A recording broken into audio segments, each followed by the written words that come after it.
Saat suamiku pamit berobat ke Singapura demi kesembuhannya, aku tak pernah menduga bahwa yang sakit sebenarnya bukan tubuhnya, melainkan kesetiaannya yang diam-diam ia kubur di negeri orang. Sebelum mulai ceritanya, komen dulu kalian dari kota atau negara mana. Aku pengen tahu. Jangan lupa like, subscribe, dan aktifkan lonceng, supaya channel ini makin berkembang. Pagi itu rumah terasa lebih sunyi dari biasanya. Sunyi yang aneh, seperti ada sesuatu yang menahan napas di antara dinding dan udara. Sella berdiri di dapur dengan gelas kopi yang sudah tak lagi panas, menunggu Dani turun dari kamar.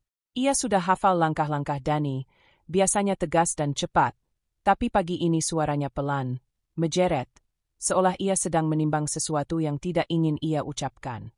Dani muncul sambil merapikan kerah kemejanya.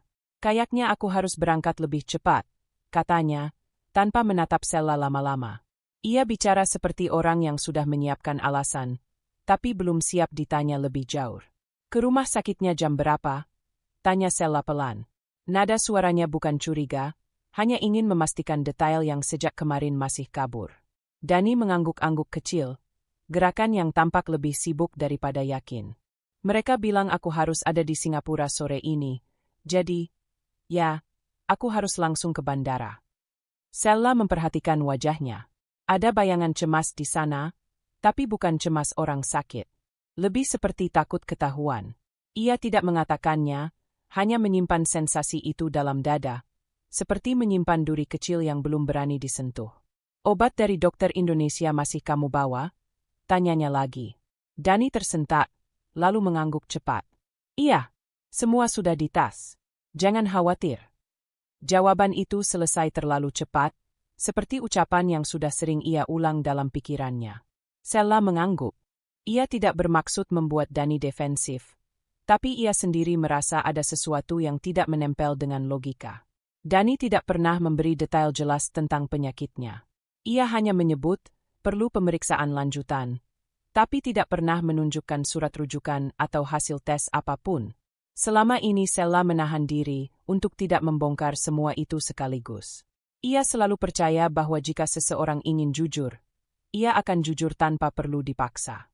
Tapi pagi ini, Dani tampak seperti orang yang sedang membawa rahasia terlalu besar untuk disimpan.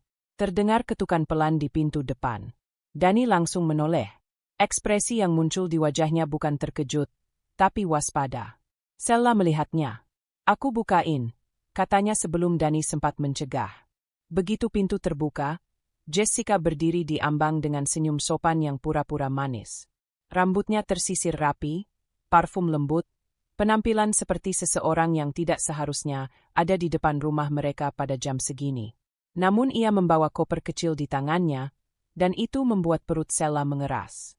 Oh, pagi, Mbak Sella, ucap Jessica. Aku cuma mau kasih vitamin untuk Mas Dani. Katanya kan mau berangkat hari ini. Ia mengangkat tas kertas kecil, seolah kedatangannya hal yang wajar. Dani buru-buru menyusul ke depan. Iya, itu, rekan kantor yang bantu urus tiket, katanya cepat.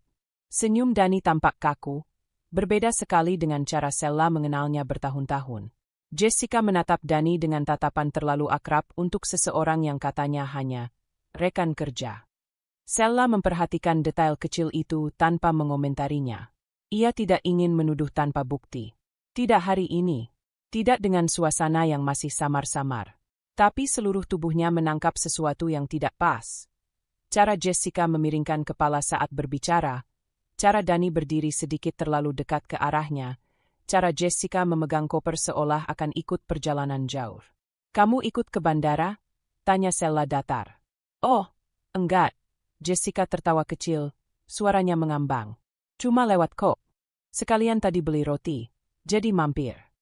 Mampir di rumah seorang pria yang sudah menikah, jam 7 pagi, dengan koper kecil yang, kebetulan, ia bawa. Sella tidak mengomentarinya. Ia hanya menatap koper itu sejenak, lalu kembali menatap Dani.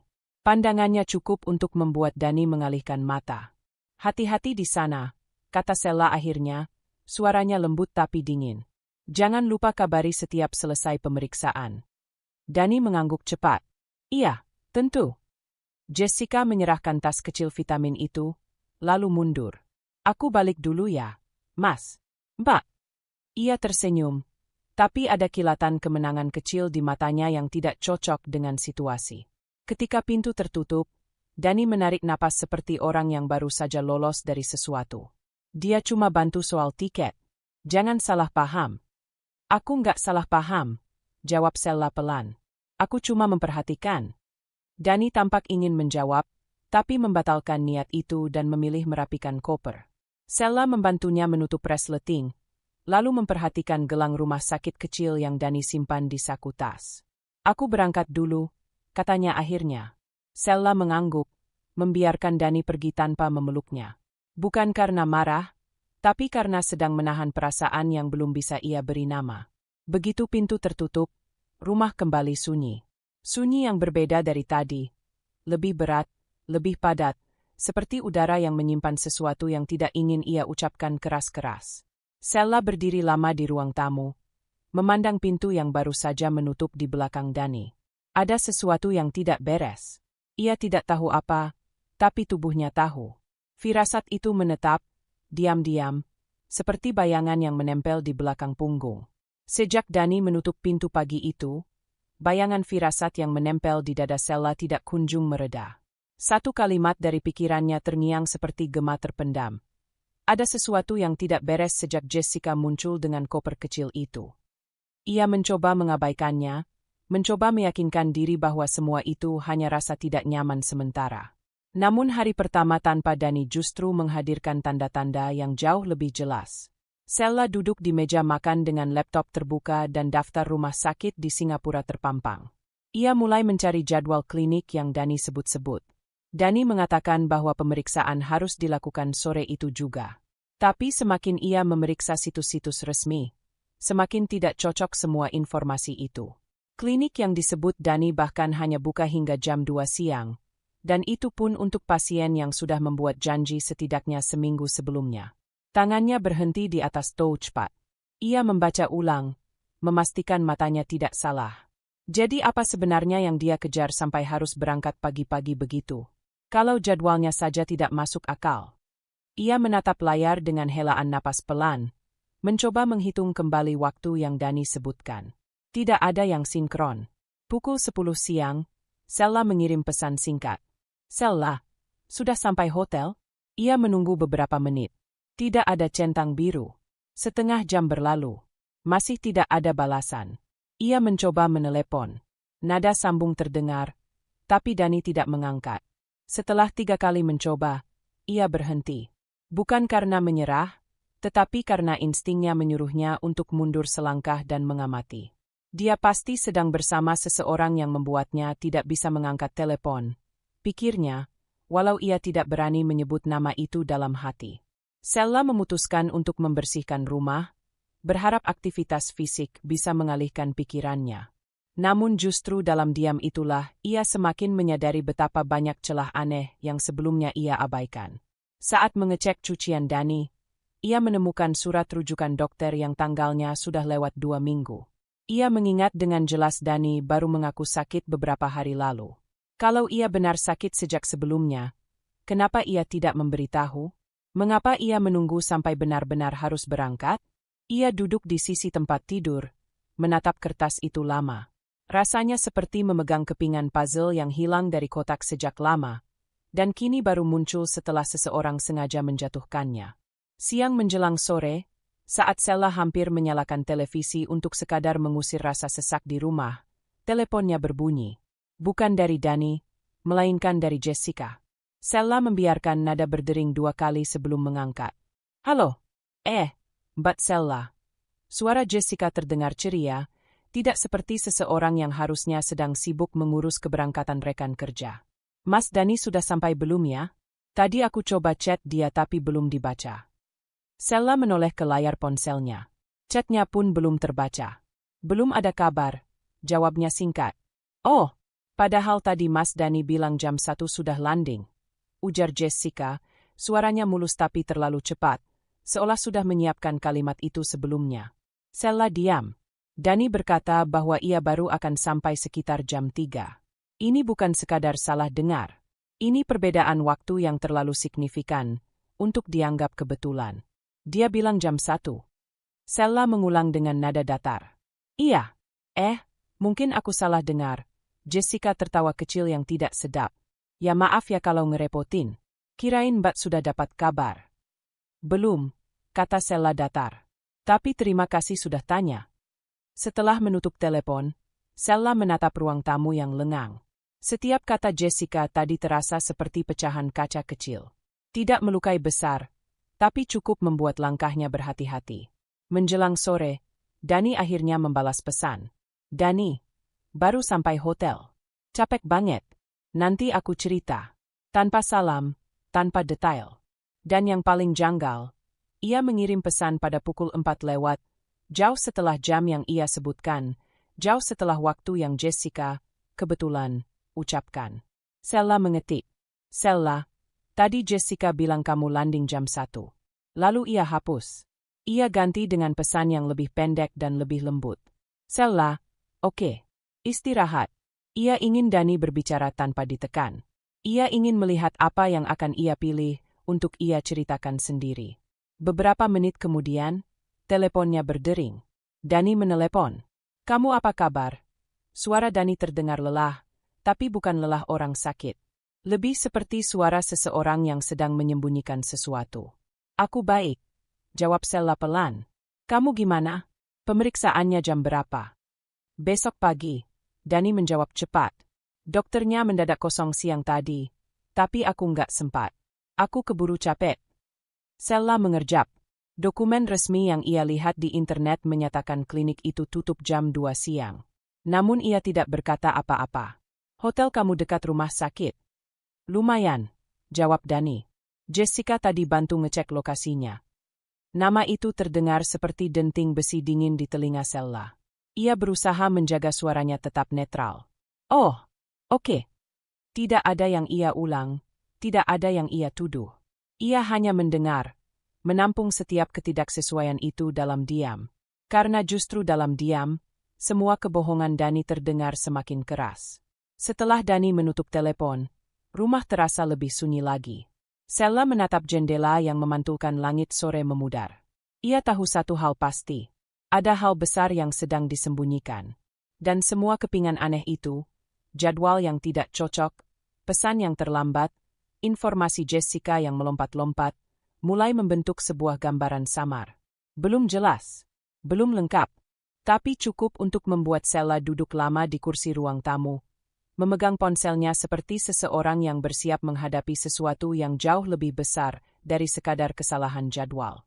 Firasat yang kemarin masih kecil kini tumbuh, lebih padat, lebih pekat. Sesak, dan tidak mungkin lagi diabaikan. Rumah berada dalam keheningan yang janggal sejak Dani pergi. Tidak ada suara langkahnya di pagi hari, tidak ada tawa kecil yang biasanya terdengar dari ruang tamu saat ia menelepon klien. Sunyi itu membuat Sella lebih peka pada hal-hal kecil, terlalu peka, bahkan. Tapi kali ini ia tidak berusaha mematikan firasat itu. Ia membiarkannya bekerja perlahan. Seusai membersihkan meja makan, Sella mengangkat ponsel dan membuka pesan terakhir dari Dani.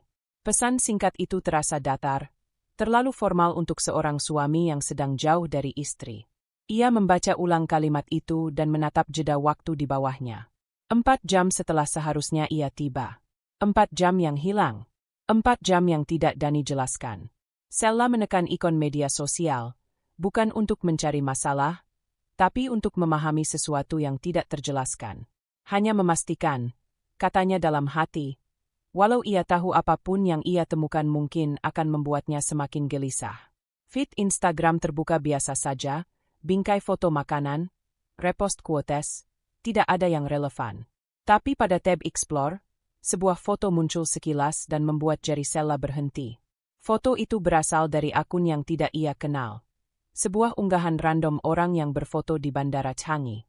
Tidak ada hubungannya dengan Dani, kecuali satu hal kecil. Di bagian belakang foto itu, tampak sekelebat seseorang dengan hoodie hitam dan tas yang sangat mirip milik Dani. Masih samar, tidak jelas, wajahnya tertutup. Bisa saja siapapun. Namun hati Sella bergetar kecil. Ia klik foto itu. Zoom perlahan. Hanya tampak siluet dan bagian samping tas yang terlihat seperti model yang Dani beli 3 bulan lalu. Tidak ada bukti kuat. Tidak ada sesuatu yang bisa ia tuduh. Terlalu tipis. Gumamnya pelan. Ia menutup aplikasi itu dan menaruh ponsel. Namun pikirannya tidak berhenti. Bukan soal siapa di foto itu, melainkan apa yang Dani katakan. Baru sampai hotel, katanya 4 jam setelah seharusnya ia mendarat. Mengapa ia butuh waktu selama itu? Apakah ia tersesat? Apakah hotelnya jauh? Apakah ia sedang dengan orang lain? Sela menggeleng pelan, mencoba menenangkan dirinya. Bukan begitu cara berpikirnya, ia menegur diri sendiri. Ia harus mengikuti logika, bukan prasangka. Ia berjalan menuju lemari tempat Dani menyimpan baju kerjanya. Barangkali ia bisa menemukan sesuatu untuk memastikan jadwal berangkatnya, atau dokumen yang ia lewatkan. Saat menarik pintu lemari, aroma parfum Dani yang khas langsung menyergap. Tapi ada hal lain yang membuat Sela diam lama. Kemeja biru yang Dani pakai 2 hari lalu, kemeja yang katanya sudah ia masukkan ke laundry hotel saat ia tiba, ternyata masih ada di sana. Tergantung rapi. Seakan tidak pernah tersentuh sejak terakhir kali ia mencucinya. Sela mengusap kain itu pelan.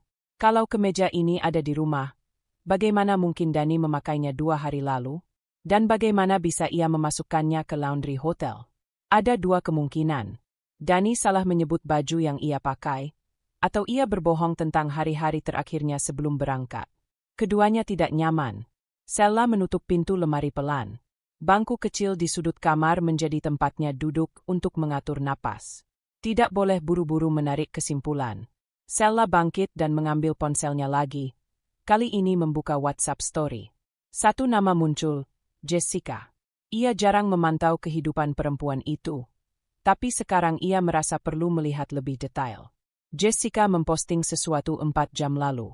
Sebuah foto jendela hotel dengan tirai putih. Caption. Kerjaan numpuk, tapi view-nya lumayan. Hotel mana? Tidak tertulis. Namun pola tirai itu cukup familiar. Sela pernah melihat tirai serupa di salah satu unggahan travel influencer yang menginap di hotel kawasan Clark Quay. Ia memperbesar foto. Di ujung bingkai, ia melihat bayangan samar seseorang sedang duduk di kursi. Hanya bayangan gelap dengan bentuk pundak tegap. Tapi ada satu hal mengganggu. Posisi bayangan itu tampak terlalu dekat. Seperti seseorang yang sedang berada di kamar yang sama, bukan hanya sekadar bayangan dari ruangan lain. Sela mengamati lebih lama. Tidak ada bukti. Hanya kemungkinan. Namun justru kemungkinan itulah yang menggerakkan pikirannya. Ia menutup story Jessica dan berdiri, seakan harus bergerak sebelum rasa sesak itu menumpuk terlalu tinggi. Ia berjalan ke dapur, membuka kulkas tanpa tujuan, menutupnya kembali. Tangannya gemetar pelan, bukan karena marah, tapi karena rasa ketidakpastian yang semakin padat. Ia akhirnya kembali ke ruang tamu dan duduk di sofa. Pikirannya mulai menyusun potongan-potongan kecil yang sejak kemarin terasa tidak sinkron. Jadwal klinik yang tidak cocok. Pesan Dani yang terlambat. Foto bandara yang samar. Kemeja yang seharusnya tidak ada.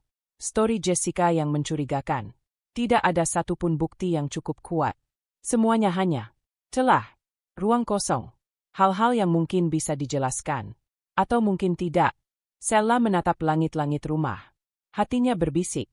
Kalau semuanya kebetulan, mengapa semuanya muncul berurutan seperti ini? Ia menunduk, menggenggam ponselnya. Tidak, ia belum siap menghubungi Dani. Ia tidak mau terdengar menuduh tanpa dasar. Yang ia butuhkan sekarang adalah kepastian. Satu bukti yang benar-benar nyata, bukan bayangan samar. Sela menarik napas panjang dan menutup matanya. Di balik kelopak mata, ia merasakan ketenangan kecil, meski samar, mengisi ruang dadanya. Ia tahu apa langkah selanjutnya. Ia harus mencari bukti yang lebih kuat. Bukan untuk menuduh, tapi untuk memahami kebenaran yang perlahan muncul dari sela-sela kebohongan kecil itu. Dan malam itu, untuk pertama kalinya sejak Dani pergi, Sela membuka catatan kecil di ponselnya dan menuliskan satu kalimat. Aku harus menemukan kebenaran, apapun bentuknya. Sela duduk diam di meja makan, tempat yang selama ini menjadi titik tenang rumah itu. Namun pagi ini, ketenangan itu berubah menjadi ruang sempit yang membuat dada serasa dikunci dari dalam. Ingatan samar tentang kemeja Dani, yang seharusnya tidak ada di lemari, masih menempel di belakang kepalanya, seperti benang yang menahan seluruh pikirannya agar tidak putus kendali. Hanya satu kalimat dari hari sebelumnya yang masih berputar. Ada sesuatu yang tidak cocok. Ia mencoba membuat sarapan, hanya demi mengisi waktu, tapi roti yang ia panggang berubah menjadi gosong. Ia mematikan pemanggang terburu-buru, menaruh roti di piring tanpa selera makan. Nadinya berdetak lebih cepat daripada biasanya, seakan tubuhnya tahu akan ada sesuatu yang lebih pahit muncul hari ini. Telepon rumah berdering. Bukan suara yang mengejutkan, namun cukup membuat tangan Sela berhenti bergerak. Bukan banyak orang yang menelepon lewat saluran itu. Ia meraih gagang telepon dan menempelkannya ke telinga. Bu Sela, ini dari pihak layanan akomodasi Singapura yang kemarin ibu tanyakan. Suara perempuan di seberang terdengar sopan dan terlatih. Saya dengar, jawab Sela pelan. Suaranya serak, tapi tetap stabil. Kami sudah melakukan pengecekan sesuai nama yang ibu berikan. Terdapat aktivitas check-in tanggal yang ibu sebut. Lanjut perempuan itu. Jantung Sela mencelos. Bukan karena kabar itu mengejutkan, ia sudah menebak. Tapi cara perempuan itu berbicara, ada jeda kecil yang mengisyaratkan sesuatu yang lebih.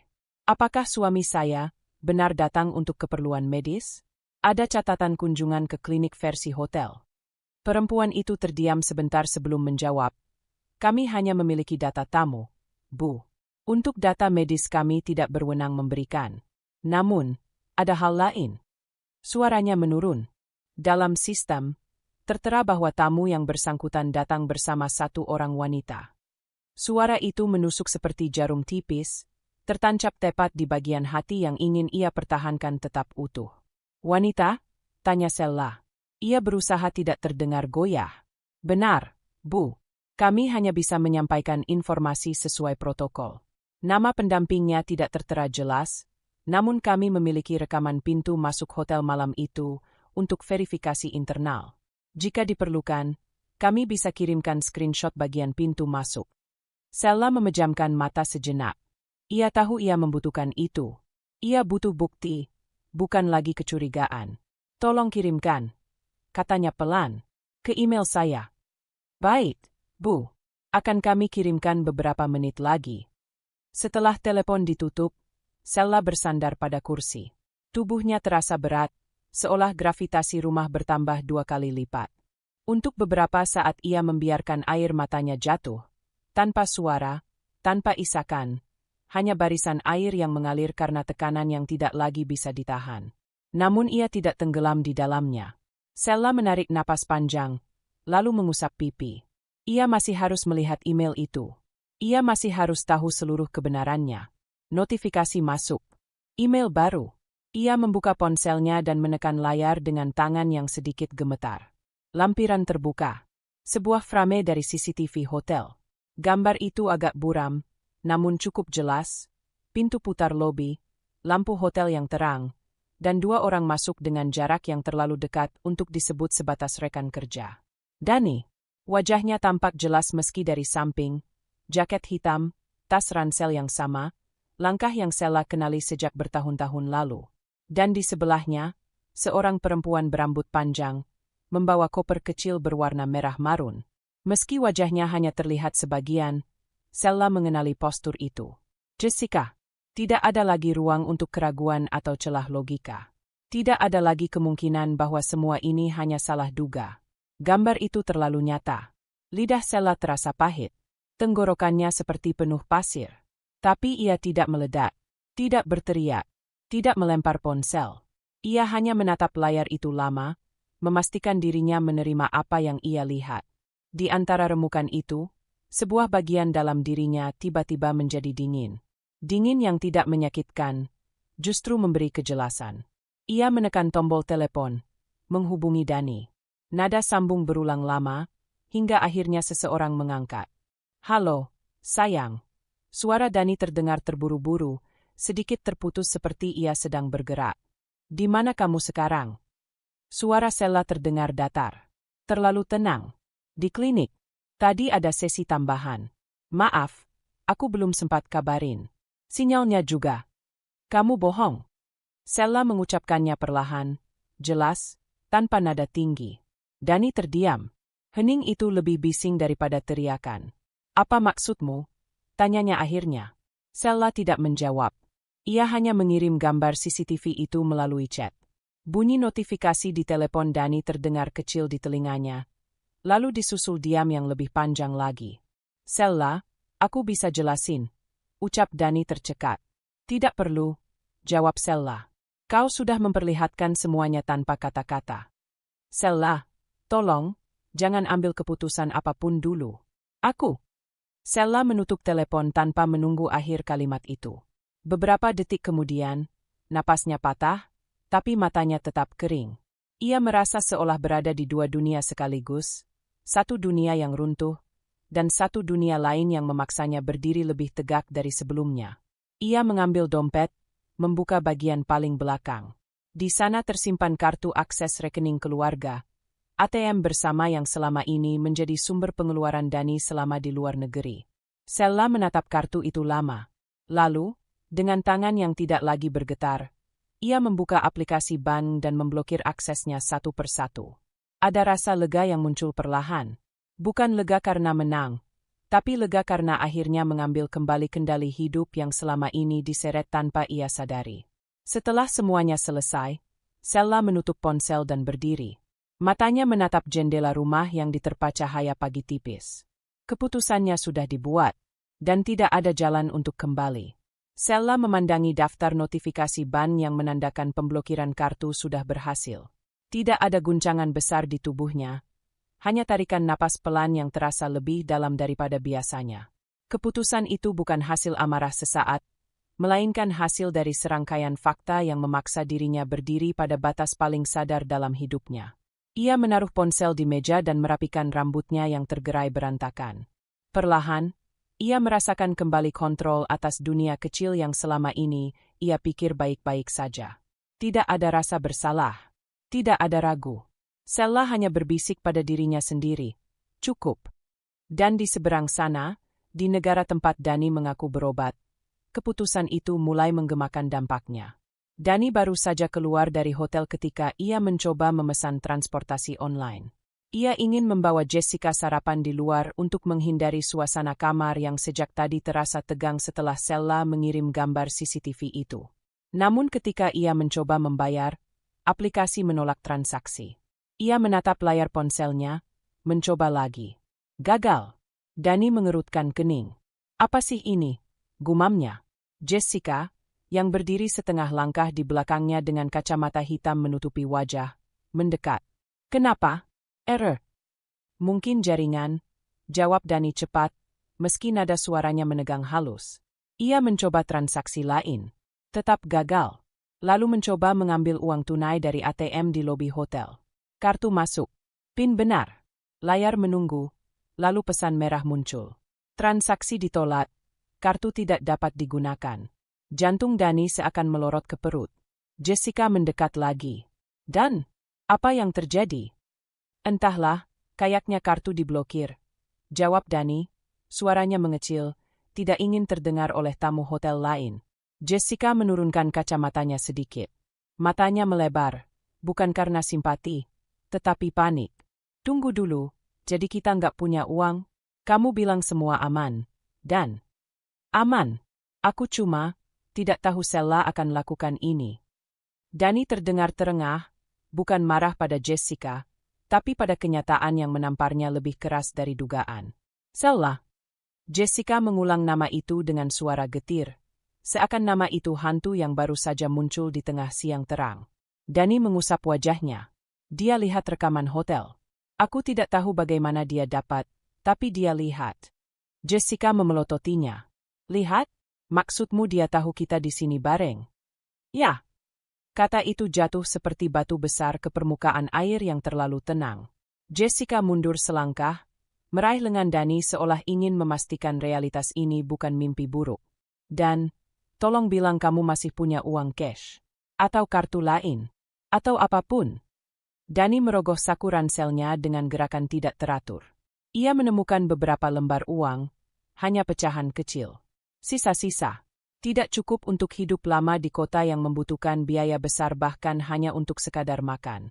Jessica memandang uang itu seperti melihat potongan kain sobek di tengah badai. Ini bahkan gak cukup buat bayar 1 malam hotel. Aku bisa cari cara. Tenang dulu. Dani mencoba menenangkan, meski napasnya sendiri tidak stabil. Jessica menggeleng cepat. Tenang, kita di luar negeri tanpa uang. Kamu tahu biaya hotel ini berapa? Kamu bilang semua ditanggung pakai ATM itu. Aku juga nggak tahu Sella bakal secepat ini. Jessica memotong. Suaranya patah, tapi tidak empatik. Karena kamu ceroboh. Kamu pikir dia nggak bakal curiga? Kita masuk hotel bareng. Dani menatap Jessica tajam. Kamu juga ikut, Jess. Kita sama-sama ada di CCTV itu. Jessica mengalihkan pandang. Wajahnya memanas karena malu sekaligus takut. Aku ikut karena kamu bilang kamu udah ngatur semuanya. Dani ingin membalas, tapi suaranya terhenti. Sebagian karena rasa bersalah yang menekan dadanya, sebagian karena ia sadar betul. Sella selalu jadi orang yang paling ia remehkan dalam hal seperti ini. Sella tenang. Sella tidak ribut. Sella jarang mempertanyakan sesuatu tanpa bukti. Dan sekarang, bukti itu menghantam balik seperti pintu besi yang menutup keras. Di rumah, Sella menatap ponselnya yang kembali bergetar. Dani menelepon lagi. Sudah 5 kali dalam waktu 30 menit. Sella tidak mengangkat. Ia hanya membaca nama itu yang terus muncul, lalu menghilang. Ia tidak perlu mendengar pembelaan yang sengaja dibungkus alasan. 1 kalimat sudah cukup. Ia bersama perempuan itu. Sejak telepon ditutup semalam, Sella sudah memikirkan setiap kemungkinan. Penyangkalan, alasan dibuat-buat, tangis palsu. Namun satu hal yang ia pelajari dari pernikahannya, Dani paling mudah dipahami ketika ia kepepet. Dan sekarang, ia kepepet. Telepon berdering lagi. Sella membiarkannya. Ketika panggilan berhenti, sebuah pesan masuk. Dani, Sella, tolong angkat. Kita perlu bicara. Ini penting. Pesan kedua menyusul. Dani, aku nggak bisa akses apa-apa di sini. Kita nggak bisa bayar hotel. Tolong, jangan begini. Sella menatap pesan itu lama, lalu meletakkan ponsel tanpa mengetik balasan. Tidak ada dendam dalam dirinya. Tidak ada niat membuat Dani menderita. Ia hanya membiarkan konsekuensi berjalan sebagaimana mestinya. Ini bukan balas dendam. Ini penarikan hak yang selama ini ia berikan, dan kini ia cabut. Dan jauh di sana, panik mulai menggigit sisi-sisi hidup Dani. Dani berjalan cepat keluar hotel sementara Jessica mengikutinya dengan langkah terhuyung, menjeret koper merah kecilnya. Dalam upaya terakhir, Dani menghubungi bank dari luar negeri. Namun jawaban yang ia dapatkan sederhana dan dingin. Akses ditutup oleh pemilik rekening. Pemilik itu adalah Sella. Dan Dani memahami sesuatu untuk pertama kalinya. Perempuan itu bukan lemah. Ia hanya memberi kesempatan terlalu lama. Sebelum mereka keluar ke trotoar yang ramai, Jessica mencengkeram lengannya. Dan, kita mau kemana? Kita nggak punya tempat tidur malam ini. Dani menghela napas berat. Kita cari hotel murah, atau apapun. Kita nggak punya pilihan. Ucapan itu pahit, membuat wajah Jessica memucat. Dan di tengah kepanikan itu, Dani baru menyadari sesuatu. Untuk pertama kalinya, ia merasakan rasa malu yang tidak bisa ia sembunyikan. Di rumah, Sella berdiri di depan cermin. Wajahnya masih menyimpan bekas tangis diam, tapi matanya tidak goyah. Hari ini, ia bukan istri yang menunggu kabar. Hari ini, ia memilih dirinya sendiri, dan mengambil kembali kendali hidup yang Dani sia-siakan. Pelan, Sella bergumam, kalau mereka memilih jalan itu, biarkan mereka menanggung jalannya. Dan untuk pertama kalinya sejak semua ini dimulai, ia merasa sedikit lega. Tidak karena Dani dan Jessica menderita, melainkan karena ia akhirnya menghentikan kebohongan yang telah berjalan terlalu jauh. Udara Singapura tetap lembab meski matahari belum terlalu tinggi. Dani dan Jessica berdiri di pinggir trotoar dengan koper-koper yang tampak terlalu besar untuk kondisi mereka sekarang. Hotel mewah tempat mereka menginap semalam sudah berada di belakang, tertutup pepohonan dan pagar kaca yang seolah mengejek mereka dari kejauhan. Dani menunduk, memeriksa sisa uang tunai di tangannya. Tidak banyak, sekitar cukup untuk makan 2 kali dan ongkos kereta. Tidak ada kartu lain yang bisa digunakan. Tidak ada cadangan. Sella memutus semuanya dengan satu keputusan yang ia buat tanpa satu pun teriakan. Jessica terus melihat ke kanan dan kiri, seolah berharap ada seseorang yang akan datang membawa solusi. Tidak ada. Kota itu terlalu sibuk untuk memedulikan 2 orang asing yang tiba-tiba kehilangan akses hidup. Aku nggak percaya kita sampai kayak gini, gumam Jessica, suaranya serak karena takut sekaligus malu. Dani tidak menanggapi. Ia sibuk memikirkan hostel murah yang semalam ia temukan setelah memaksa wifi hotel bekerja untuknya. Ia tahu tempat itu jauh dari layak, tapi mereka tidak punya pilihan selain menjalaninya. Kita naik MRT, kata Dani, suaranya hambar. Jessica mendengus kecil. Dengan uang segitu, kita bahkan harus hitung tiap dolar. Ya makanya kita harus hemat. Dani membalas cepat, meski ia tahu cara bicaranya hanya menambah retakan. Jessica menghentikan langkahnya. Kamu yang bikin kita begini, Dan. Dani menatap Jessica. Sorot matanya kusut, penuh penyesalan dan kesal yang bercampur. Kalau kamu mau menyalahkan, silakan. Tapi kalau kamu mau bertahan hidup, kita harus jalan. Jessica diam, wajahnya memerah. Ia tidak menyangkal. Tapi rasa tidak nyaman itu menular, membuat mereka berjalan dengan jarak yang lebih renggang meski hanya beberapa menit yang lalu mereka berbagi kamar di hotel mahal. Hotel yang mereka datangi jauh berada di pinggir kota. Letaknya di lantai 2 sebuah bangunan tua yang di bawahnya terdapat restoran kecil milik keluarga lokal. Ketika Dani membuka pintu hostel, aroma lembab langsung menyambut. Lampu redup, cat dinding mengelupas, dan suara mesin pendingin udara terdengar berisik. Resepsionis mengangkat wajah malas dari balik meja kayu. Dani menunjukkan paspor dan sisa uang tunai mereka. Tidak ada kesulitan check-in. Hostel itu tidak peduli siapa yang menginap, selama ada uang. Kamar mereka berada di ujung lorong panjang dengan karpet yang sudah menipis. Ketika pintu kamar dibuka, Jessica langsung mengangkat tangan menutup hidung. Ruangan itu kecil, hanya cukup untuk satu ranjang susun, meja plastik, dan kipas angin tua yang berputar lambat seperti enggan. Ini, nggak mungkin, ujar Jessica, langkahnya mundur.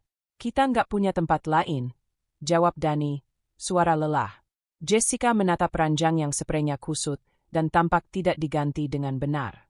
Aku nggak bisa tidur di sini, Dan. Ini jauh dari standar. Semalam kita tidur di hotel, Dani mengingatkan dengan nada getir. Sekarang kita tidur di sini. Situasinya berbeda. Jessica menatapnya lama, lalu duduk di pinggir ranjang dengan gerakan kaku. Kalau aku tahu kamu bakal diblokir gitu, aku nggak akan ikut. Dani menelan ludah. Ada rasa nyeri di dadanya, bukan karena kata-kata Jessica, tapi karena ia tahu itu benar. Ia menipu 2 pihak sekaligus, Sella dan dirinya sendiri. Dan sekarang, Jessica ikut terbawa ke dalam kekacauan yang ia buat. Aku nggak tahu Sella akan lakukan ini, ulang Dani, meski suaranya sendiri tidak meyakinkan. Jessica memelototinya. Dia istrimu. Dan kamu pikir dia nggak punya kuasa atas rekening kalian? Dani diam. Ia tidak bisa berkata apa-apa. Ia lupa bahwa Sella bukan hanya istri. Ia adalah seseorang yang selalu menghitung dengan tenang, memahami dengan sunyi, dan mengambil keputusan dengan kepala dingin. Ketika ia memutus ATM, itu bukan emosi. Itu logika. Kehabisan uang adalah konsekuensi yang lebih tajam daripada amarah manapun. Di sisi lain pulau, Sella duduk di ruang keluarga, menyeduh teh hangat sambil membuka jendela kecil agar udara pagi masuk. Rumah terasa lebih terang hari ini. Tidak ada kegaduhan. Tidak ada suara telepon yang ia takutkan. Tidak ada kebohongan yang menggantung. Ia menggeser tirai sedikit, melihat halaman kecil dengan tanaman pot yang selama ini ia rawat sendiri. Ketika ponselnya bergetar, ia hanya melihat sekilas layar. Pesan dari Dani masuk lagi. Kali ini lebih panjang, lebih putus asa. Dani, Sella, tolong. Kami nggak punya tempat. Aku salah. Aku minta maaf. Kamu benar. Tapi jangan begini. Setidaknya bantu sampai aku pulang. Sella mengangguk kecil, tapi bukan pada pesan itu. Ia mengangguk pada dirinya sendiri. Pada ketegasan yang baru ia temukan. Ia tidak membalas. Bukan karena ia ingin menghukum. Ia hanya tidak ingin terlibat lagi dalam pilihan yang Dani buat sendiri. Ia meminum tehnya pelan. Rasanya menenangkan, berbeda jauh dengan semrawut yang sedang terjadi di negara lain, tempat Dani dan Jessica sedang berusaha bertahan. Kontras yang sempurna dan pahit. Tetapi bukan Sella yang menciptakan jurang itu. Malam datang lebih cepat di hotel muram itu. Jessica duduk meringkuk di ujung ranjang, memeluk lututnya. Ia tidak menangis, tapi wajahnya sudah menunjukkan kelelahan mental. Dani duduk di seberang, punggungnya menempel pada dinding dingin. Kita harus keluar dari sini besok. Cari kerja part-time. Dani berbisik. Jessica menatapnya seperti ia baru saja mendengar lelucon buruk. Di sini, kita bahkan bukan warga. Dan kita cuma bawa baju jalan-jalan. Aku tahu. Dani merunduk. Tapi aku nggak bisa manggil Sella lagi. Dia nggak akan jawab. Jessica menghembuskan napas pasrah. Kamu pikir dia cuma marah? Tidak. Dia membalas dengan cara paling rapi. Dia memotong semua aksesmu. Dani menutup wajah dengan kedua tangan. Malu, marah, takut, semuanya bercampur. Lalu Jessica berkata dengan suara getir yang pelan namun menusuk. Kita benar-benar jadi seperti gelandangan di negara orang, dan... Dani menurunkan tangannya perlahan. Ia tidak bisa menyangkal. Tidak hari ini. Tidak setelah kenyataan menamparnya sekeras ini. Pada akhirnya, ia hanya bisa berbaring di ranjang sempit itu dan menatap langit-langit kamar yang berbintik karena jamur. Dan untuk pertama kalinya sejak ia berangkat, ia mengerti apa arti kehilangan kendali. Bukan karena Sella menghukumnya, tetapi karena ia akhirnya menerima konsekuensi dari pilihan yang ia buat, tanpa memikirkan siapa yang paling terluka di belakangnya. Pagi itu, rumah terasa berbeda, bukan lebih sunyi, bukan lebih sepi, melainkan lebih lapang. Sella berdiri di tengah ruang tamu sambil mengikat rambutnya ke atas. Ada ketenangan baru yang mengalir perlahan di dalam dada, sebuah sensasi yang sebelumnya mustahil ia rasakan selama bertahun-tahun hidup berdampingan dengan kegelisahan yang ia simpan sendiri. Ia memulai harinya tanpa terburu-buru, tanpa menunggu pesan, tanpa memeriksa notifikasi. Tidak ada suara telepon yang menandakan kedaruratan emosional dari seorang suami yang selama ini ia bantu, ia dukung, dan ia percayai. Hari itu, ia memulai dengan dirinya. Sella menuju meja kerja kecil di sudut ruangan. Tumpukan map dan dokumen yang selama ini ia biarkan menumpuk, bukan karena malas, melainkan karena mentalnya selalu disibukkan oleh drama yang tidak pernah ia ciptakan sendiri. Ia buka satu persatu. Matanya bergerak cepat, membaca tanggal, memeriksa tanda tangan, memastikan semuanya tersusun rapi. Ia menemukan beberapa dokumen penting, polis asuransi yang sudah jatuh tempo, sertifikat rumah, laporan keuangan usaha kecil yang selama ini ia jalankan sambil mengurus Dani, laporan rekening yang mencatat setiap pemasukan dan pengeluaran. Ia mengurutkan semuanya ke dalam binder baru yang ia beli beberapa hari lalu. Tangannya stabil. Tidak ada getar, tidak ada panik. Hanya fokus. Sesekali ia berhenti, menarik napas dalam, lalu kembali bekerja. Tidak ada emosi yang menjaga atau mengganggu. Hanya kejelasan. Di luar, suara burung yang bertengger di pagar terdengar samar. Udara bergerak lembut melewati jendela yang terbuka sedikit. Sella seperti bergerak dalam ritme yang sinkron dengan alam. Tidak dipaksa, tidak didorong, hanya berjalan. Setelah merapikan dokumen, ia menyalakan laptopnya. Aktivitasnya di dunia kerja sempat terhenti selama beberapa hari akibat badai emosional dan investigasi kecil yang ia lakukan. Kini, ia menyalakan kembali seluruh sistem hidupnya yang lain, yang lebih besar, lebih stabil, dan tidak bergantung pada siapapun. Ia mengecek email, klien yang menunggu revisi, laporan yang harus difinalisasi, tagihan digital yang harus diperiksa. Sella membuka semuanya dalam urutan yang ia tentukan sendiri. Ia mulai dari tugas paling mudah, membersihkan inbox, lalu naik ke yang lebih berat, menganalisis laporan bulanan. Yang semula terdengar rumit kini justru terasa seperti pijakan pertama menuju kebebasan. Setiap keputusan kecil yang ia buat, mengarsipkan email, menyelesaikan spreadsheet, membuat daftar tugas harian, menjadi bukti kecil bahwa ia memegang kendali penuh atas hidupnya. Tidak ada suara Dani yang meminta bantuan. Tidak ada permintaan mendadak. Tidak ada, tolong setelkan ini. Kamu bisa urus itu. Atau, aku lupa bayar. Hidupnya kembali menjadi hidupnya sendiri. Setelah 2 jam bekerja, ia berhenti sebentar. Ia menatap layar laptop yang penuh angka dan grafik. Alih-alih pusing atau jenuh, ia merasa mantap. Jemarinya mengetik cepat, memindahkan data, mengatur folder, mempersiapkan presentasi digital kecil untuk salah satu proyeknya. Di momen itu, Sella menyadari sesuatu. Selama ini, ia bukan tidak mampu. Ia hanya terlalu terbiasa menopang seseorang yang seharusnya bisa berdiri sendiri. Sekarang, beban itu hilang. Dan saat beban pergi, kemampuannya muncul dengan bentuk paling murni. Ia menutup laptop sejenak dan mengalihkan pandangan ke meja rias kecil di dekat jendela. Di sana, masih ada foto dirinya dan Dani beberapa tahun lalu.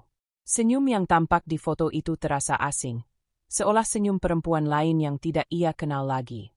Sella mengambil foto itu, melihatnya selama beberapa detik, lalu menyisipkannya ke dalam laci. Ia tidak membuangnya. Ia tidak ingin membuang bukti masa lalu. Ia hanya memutuskan untuk tidak lagi menempatkannya di ruang utama hidupnya. Ini bukan tindakan dendam. Ini reorganisasi hidup. Seperti memindahkan file lama ke folder arsip. Siang hari, Sella menjemur pakaian sambil memikirkan langkah finansial berikutnya.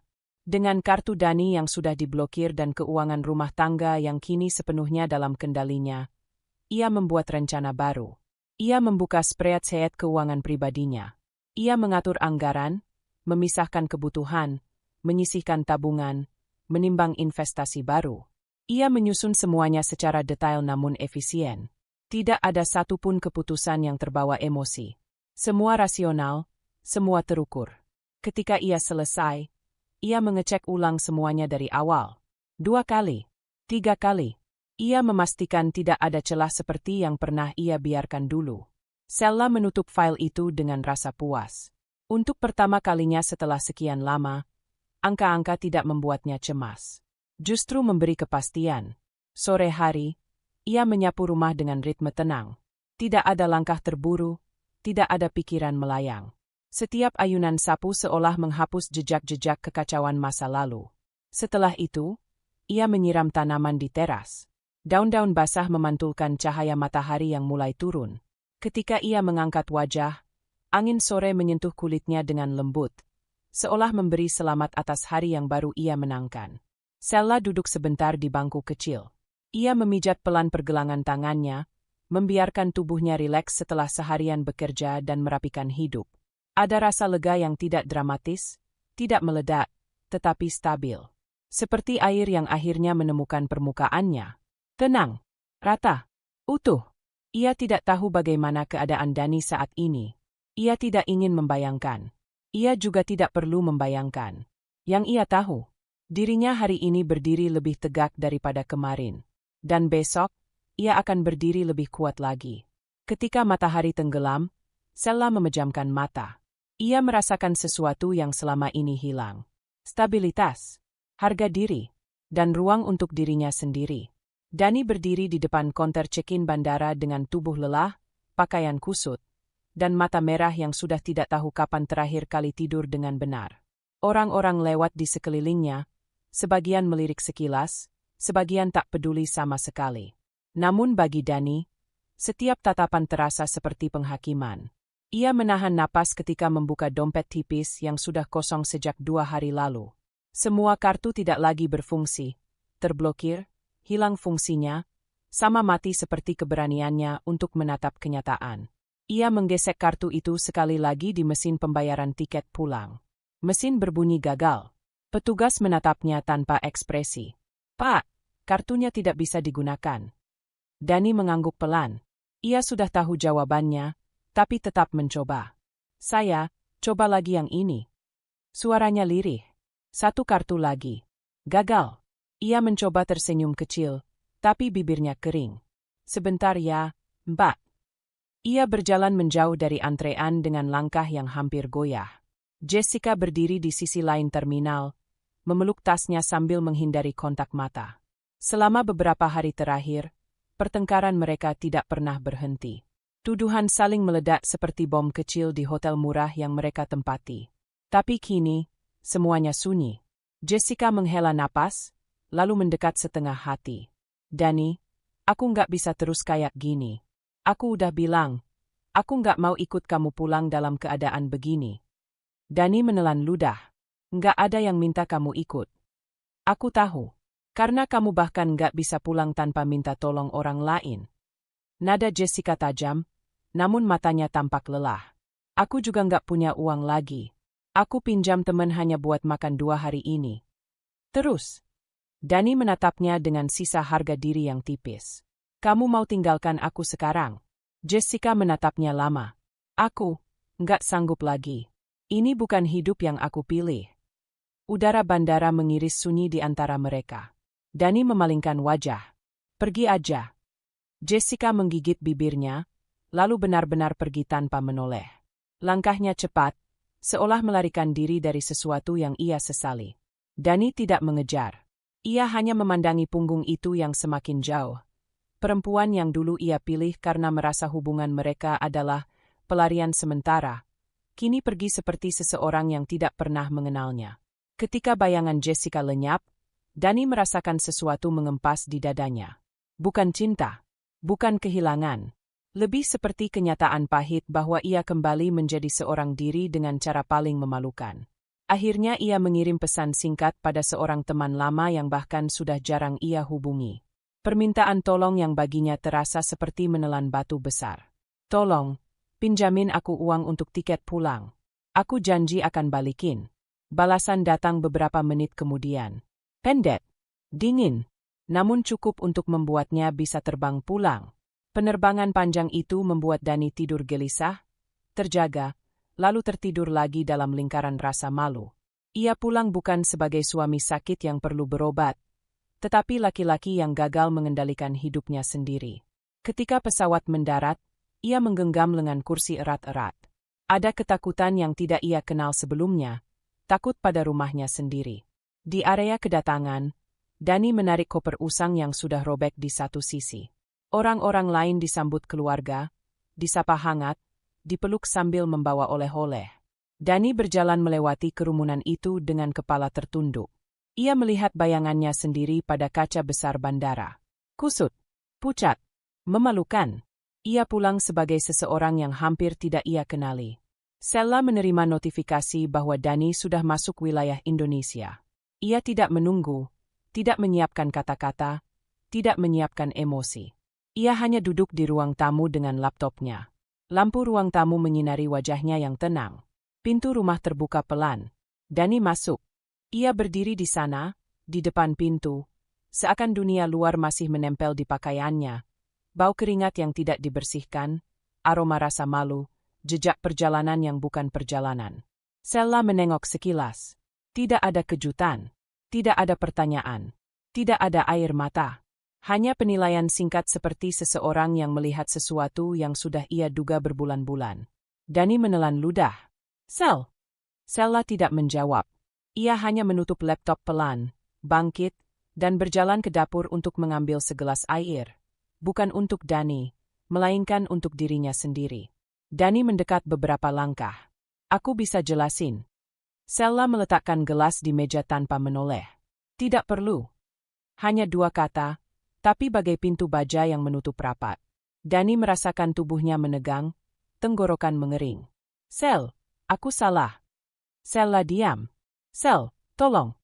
Sella akhirnya menatapnya. Sorot matanya bukan marah, bukan benci. Lebih menyakitkan, tidak peduli. Sudah malam. Kalau mau mandi, mandi. Setelah itu kamu tidur di ruang depan. Dani membuka mulut, ingin mengatakan sesuatu, apa saja, tapi tidak ada yang keluar. Semua alasan yang ia siapkan terasa hambar dan tidak berarti di hadapan ketenangan Sella.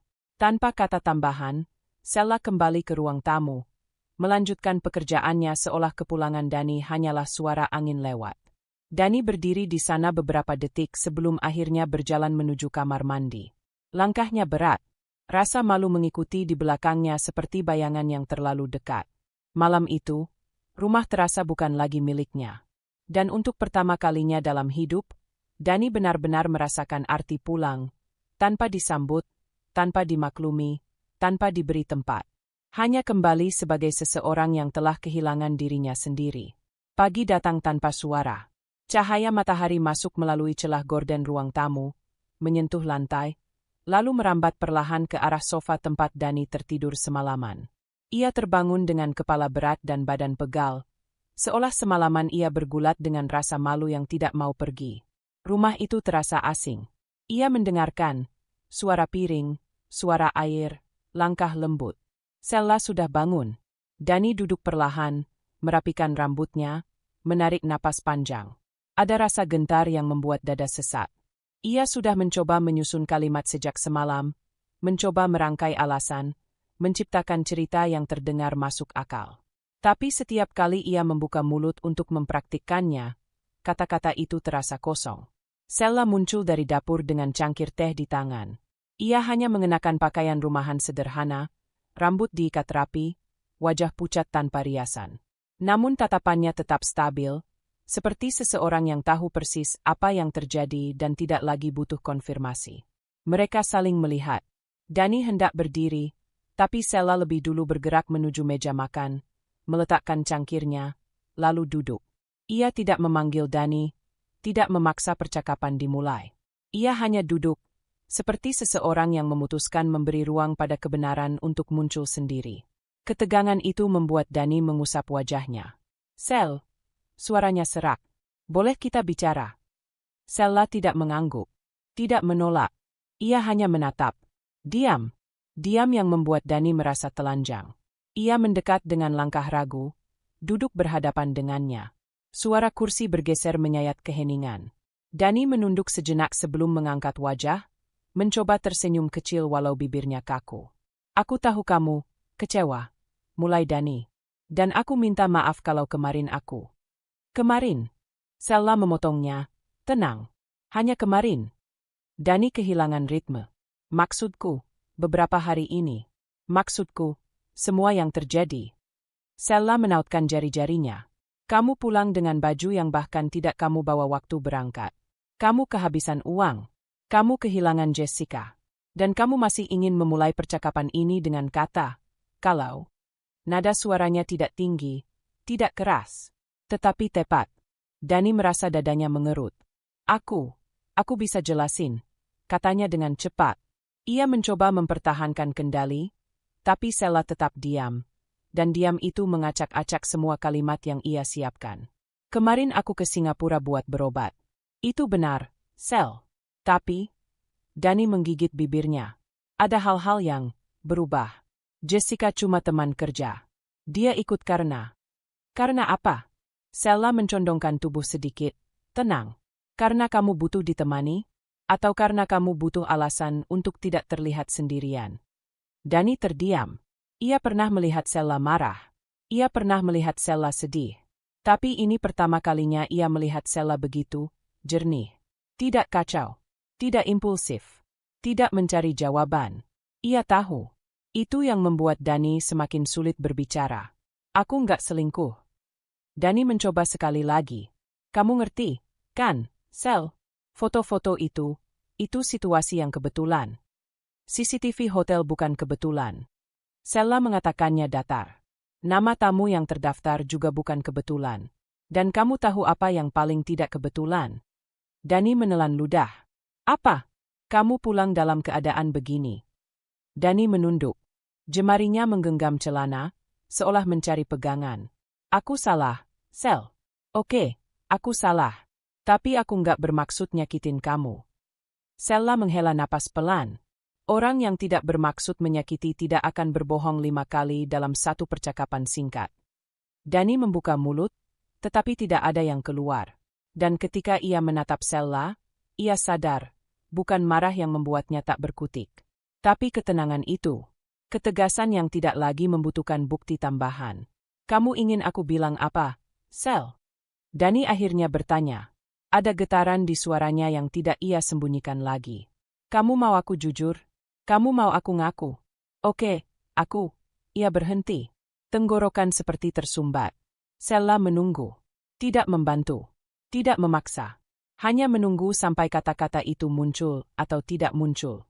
Dani menghela napas panjang. Aku nggak bisa bilang semuanya di satu waktu. Itu masalahmu, Sella menjawab lembut. Bukan tugasku lagi untuk menyelesaikannya. Kata-kata itu memukul lebih keras daripada makian apapun. Sella berdiri seusai menghabiskan tegukan terakhir tehnya. Aku akan siap-siap kerja. Kamu boleh tetap di sini sampai kamu tahu apa yang ingin kamu lakukan dengan hidupmu sendiri. Dani memandangnya, hampir panik. Sel, jangan gitu. Kita masih bisa bicara. Tidak sekarang. Sella merapikan cangkir ke wastafel. Suaranya tetap stabil. Percakapan yang penting tidak bisa dilakukan oleh orang yang masih berbohong. Dani terdiam. Keheningan kembali memenuhi ruangan, jauh lebih padat daripada sebelumnya. Sella mengambil tas kerjanya, memakai sepatu, dan sebelum keluar, ia menatap Dani sekali lagi. Bukan dengan benci, bukan dengan dendam, tapi dengan jarak. Kamu pulang sebagai seseorang yang butuh jawaban, katanya pelan. Sedangkan aku sudah berhenti mencarinya. Pintu tertutup. Dani dibiarkan dalam rumah yang tidak lagi terasa sebagai rumah. Dengan suara langkah Sella menjauh sebagai satu-satunya kebenaran yang tersisa. Sella pulang lebih awal hari itu. Langit masih terang, meski senja mulai turun perlahan. Ia membuka pintu rumah dengan gerakan tenang, menaruh tas kerjanya di meja, dan mengganti sepatu tanpa suara. Dani, yang sejak pagi hanya mondar-mandir tanpa arah, langsung menegang saat mendengar suara pintu. Ia muncul dari ruang tamu seperti seseorang yang ketahuan mengintip isi lemari. Sel, kamu pulang cepat. Sella tidak menjawab. Ia melepas cardigan, menggantungnya di kursi, lalu membuka map coklat yang sejak pagi ia bawa. Gerakannya rapi, terukur. Tidak terburu-buru, tidak penuh emosi. Justru ketenangan itu membuat Dani semakin gelisah. Kita perlu bicara. Sella duduk. Nada suaranya hampir datar. Dani menelan ludah. Iya, aku juga pengin. Aku udah mikirin banyak hal. Aku. Sella mengangkat tangan pelan, menghentikannya. Aku tidak minta kamu mulai duluan. Dani terdiam. Ia duduk perlahan, seolah kursi itu bisa menolaknya setiap saat. Sella membuka map itu, mengeluarkan beberapa lembar dokumen dan print-out foto yang disusun rapi. Dani membeku. Ia mengenali bentuk kertas itu. Bukan dokumen biasa. Setiap lembar tampak seperti garis besar yang mengarah hanya ke satu tujuan.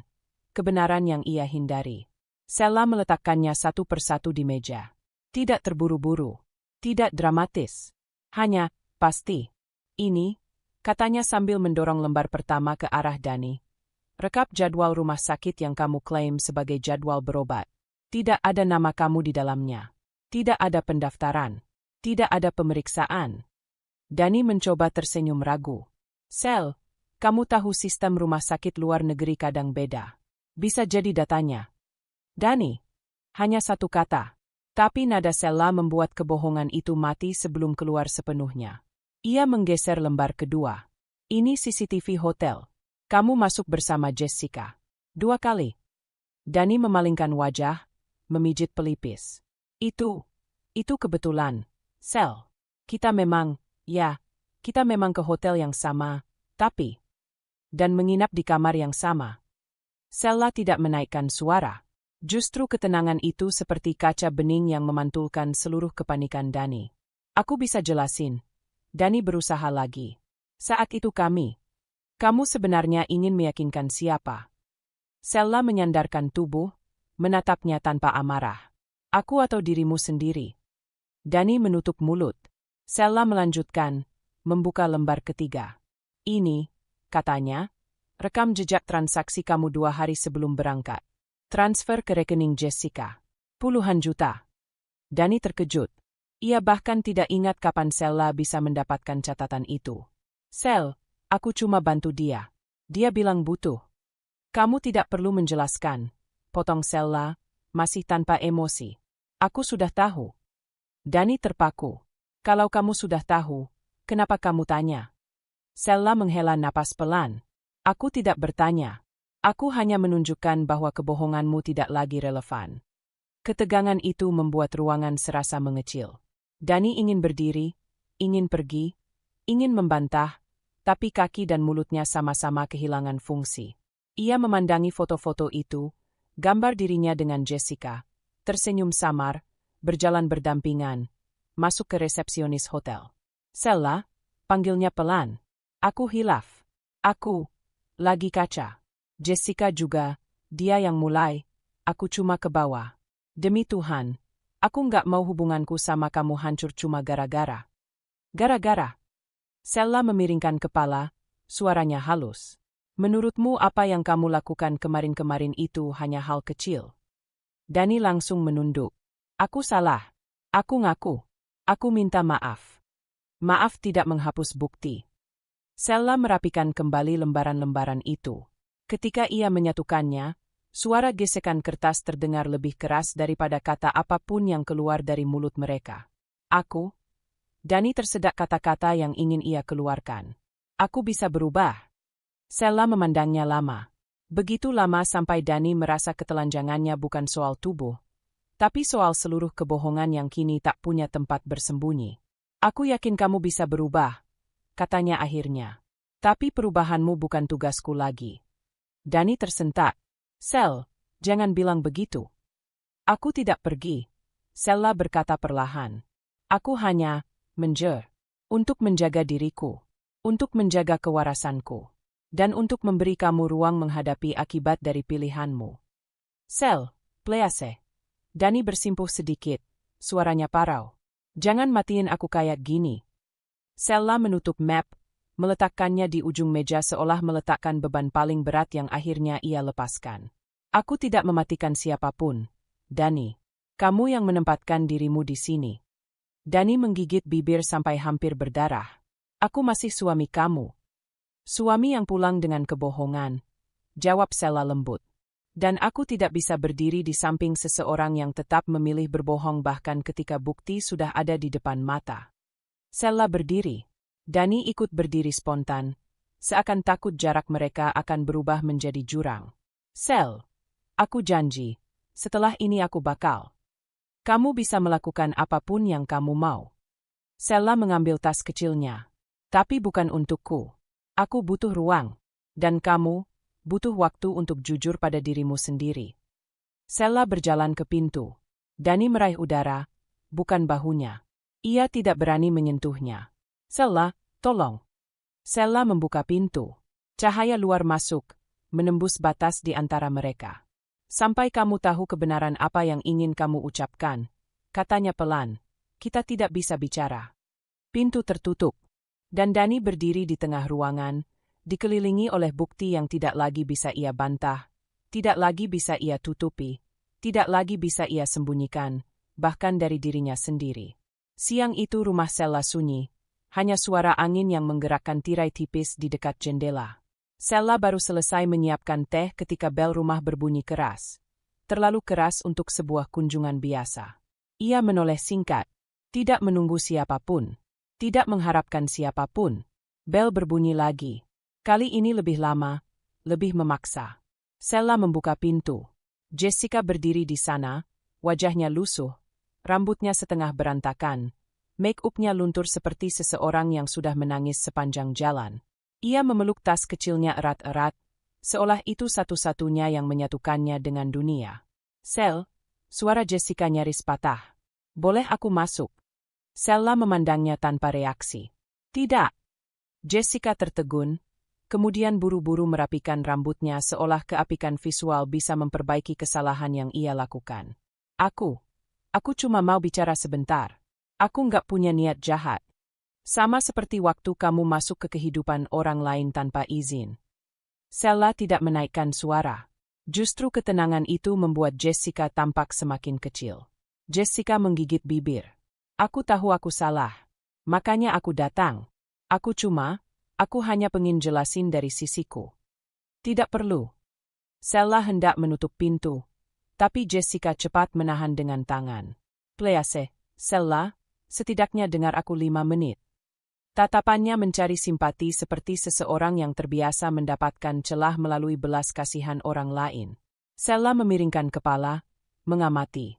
Ada sesuatu yang rapuh pada Jessica, tapi di balik itu ia bisa melihat pola, dramatisasi, air mata, lalu permohonan. Baik, ujar Sella akhirnya. 5 menit. Di luar. Jessica menghela napas lega, meski tetap gemetar. Oke, di luar pun gak apa. Jessica mengambil napas panjang, berusaha mengumpulkan kekuatan untuk memulai. Aku sama Dani, itu gak kayak yang kamu pikir. Dia, kami cuma ketemu karena dia lagi stres. Dia cerita banyak hal tentang kamu, tentang hubungan kalian. Oh, Sella mengangkat alis. Dan kamu percaya semua itu tanpa memeriksa konteksnya. Jessica memucat. Aku pikir dia jujur. Dia bahkan tidak jujur pada dirinya sendiri, balas Sella. Jadi aku harap kamu tidak terlalu bangga pernah menjadi tempat pelarian seseorang. Jessica mundur selangkah, wajahnya tergores ego yang tersinggung.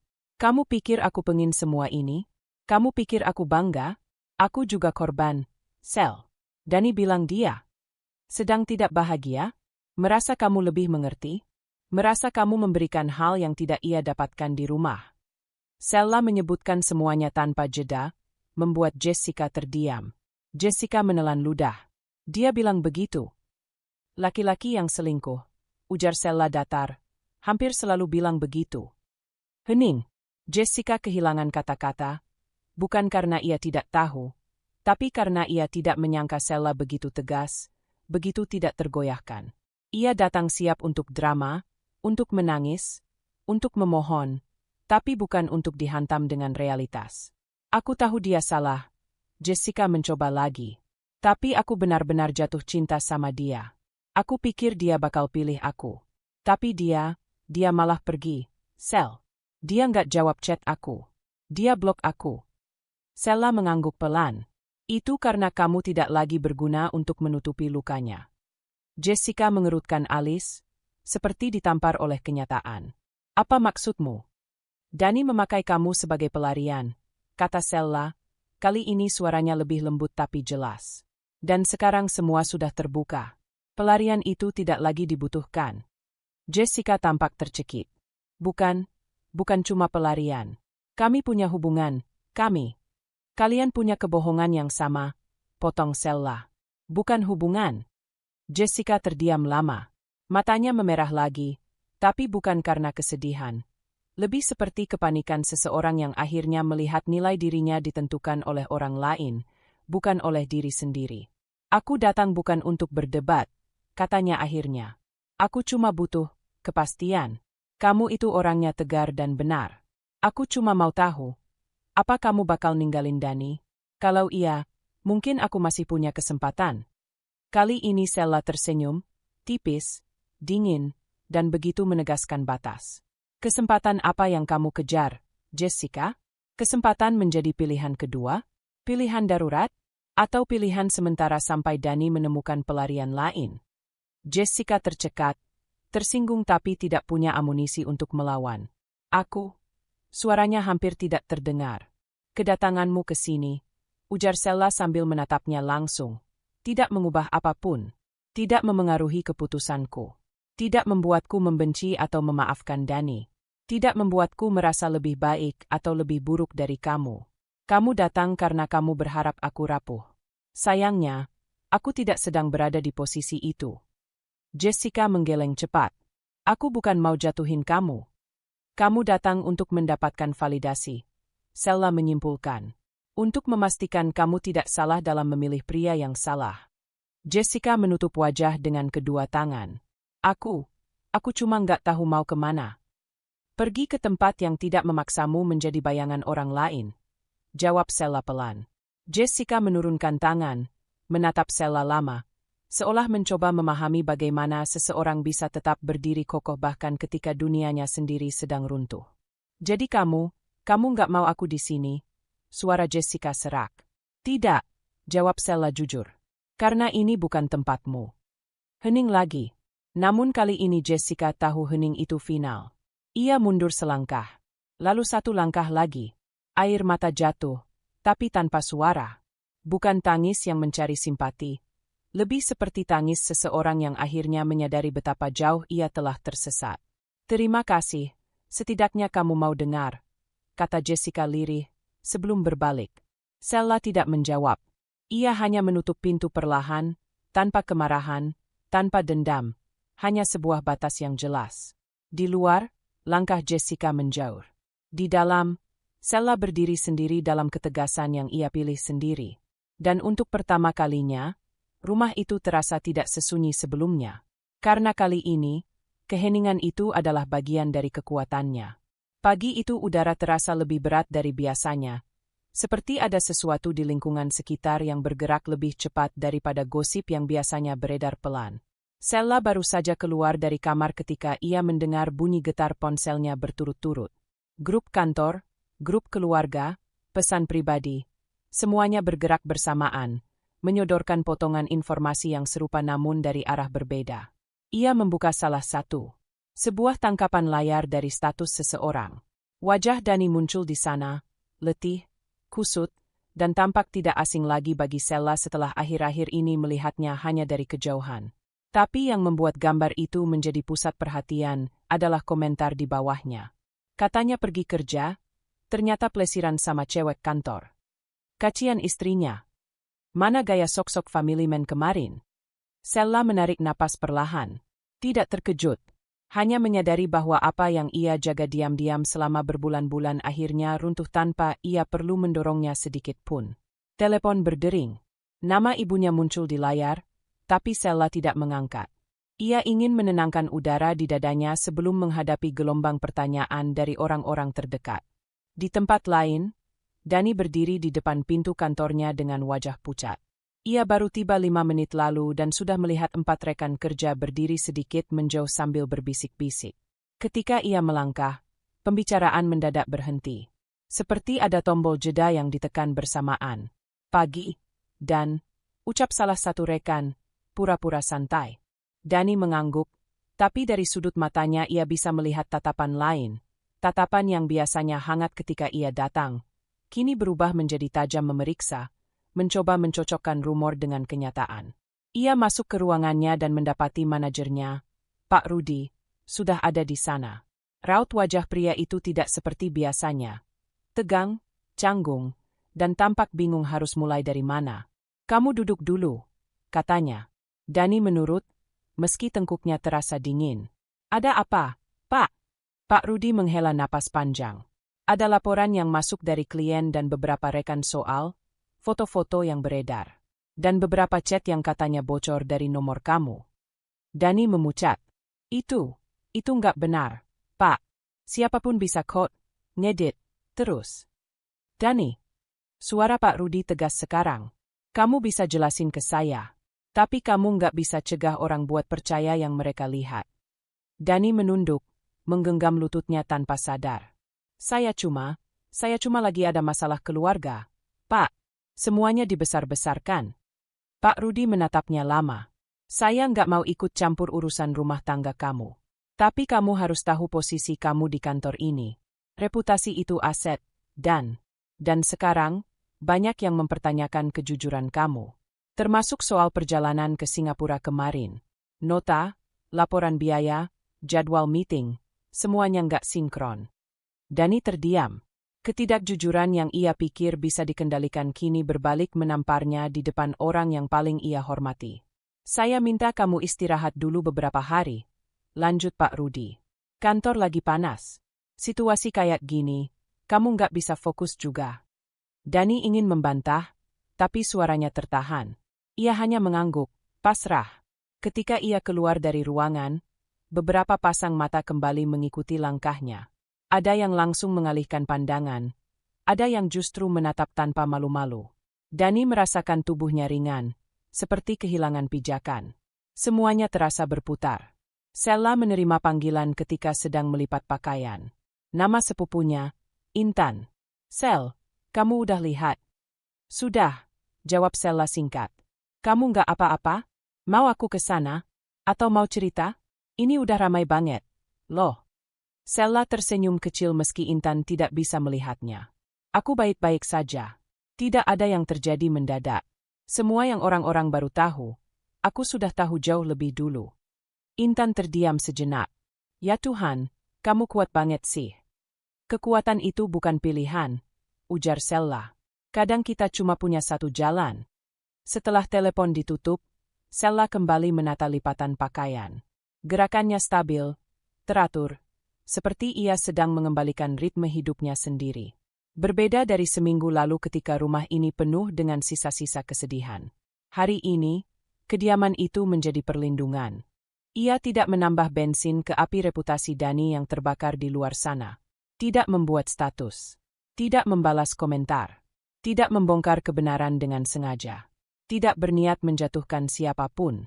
Ia hanya membiarkan kebenaran bekerja dengan caranya sendiri. Sementara itu, Dani kembali pulang lebih cepat dari biasanya. Langkahnya gontai, matanya merah, dan suaranya serak ketika memanggil dari teras. Sella tidak menyahut. Ia sedang merapikan meja makan, memastikan semuanya terlihat rapi seperti biasa. Dani masuk, melepas sepatunya dengan gemetar. Kamu udah lihat semua itu di luar? Sudah. Dani menelan ludah. Kamu nggak mau bantu jelasin, kan? Maksudku, kamu bisa bilang kalau semuanya cuma salah paham. Setidaknya biar orang nggak. Aku tidak punya kewajiban untuk membela kamu, jawab Sella pelan, tanpa menoleh. Dani terdiam, terpukul. Tapi, kamu istri aku. Dulu, kata Sella, masih tenang. Dan kamu tidak memperlakukan aku seperti itu. Dani menatap punggungnya lama. Tidak ada teriakan. Tidak ada amarah. Justru ketenangan itulah yang membuatnya merasa semakin kecil. Lebih kecil daripada yang ia rasakan ketika menahan tatapan orang-orang di kantor. Apa, kamu benci aku? Tanyanya akhirnya, lirih. Sella menatapnya sebentar. Tidak, aku tidak punya energi untuk membenci. Tapi aku juga tidak akan menutup luka yang kamu buka sendiri. Dani memejamkan mata. Itu lebih menyakitkan daripada jika Sella memakinya. Di luar sana, gosip terus bergerak liar. Di kantor, kepercayaan semakin menghilang.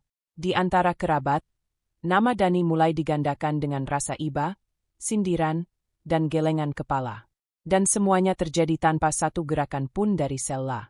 Ia hanya berdiri pada kebenaran yang selama ini ia simpan rapat-rapat.